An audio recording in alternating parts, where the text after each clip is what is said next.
Assalamu alaikum bizning YouTube kanalının görüşçüleri. Biz bugün uşul Karaдөдөн azır Kuçurdagi eng күчтүү аттарын болуп аткан Кылчаканы атып келиптир. Кылчака, assalamu alaikum. Миллион на була? Азыр Абдурахман чабып аткан, а? Сыны Карабайыр жылкы экен да. Bir bugün atыңыз жөнүндө бизге bir маалымат бериңчи Кылчака. Attı malumatı. Anlaşa bilekte anlaşa. Boluş bile. Tuğulgandan. Boluştan ağa. Tuğulgandan beri bilekçe boluş.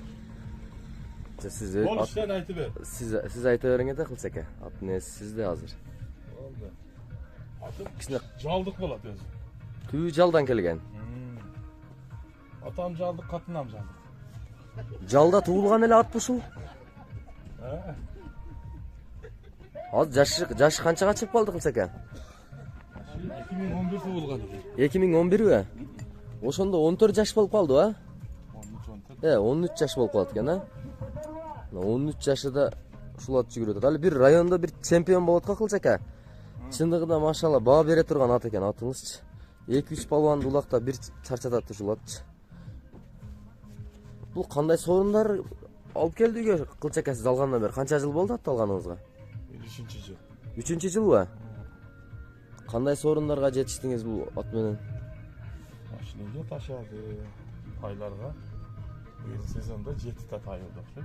Быйылкы сезонда? Буга чейин Сыймык, Байбото палуандар да ушул атты чабып жүргөн. Азыркы учурда Абдурахман чабып атат, а? Абдурахман палуан кылтабыз. Азыркы учурда. Абдурахман палуан. Өтө кайраттуу жылкы экен ушул жылкычы. Бул Кылчака чоң суммага берилбей жатат дейт. Сатылбайт дедик, Сатылбайт дедиңиз, а? Чиленсе эме болуп калды булан. Ушу миллион деген ат ушул азыркы Кaraдөдө. Сатсан катынды ham сатыш керек болот.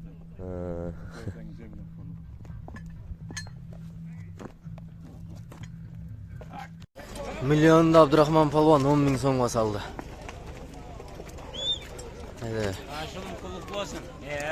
Абдурахман жаман дымдашты го? Жаман жүдөт да. Тосуп күчтүү. Бир көтөргөндө эле салып алдың го. Эте жеңил торпокто, а? Миллион, а? Миллион. Айдачы кичине алдырака. Бүгүнкү убакта 10 миң сомго миллиондо бир көтөргөндө салып. Түзүк. Жардам менен келди бүгүн 10 миң сомго. Оргунну. Жаман оор торпокто эмне болду? Көтөрүп аттың? Коятты. Ой жаттыбы, а? Көп эле оор экен, а? Талаш күчтүү болду. Талаш күчтүү болду, а? Миллион чындыгында ат экен, а? Кaraдөдөн Кылчаканын аты.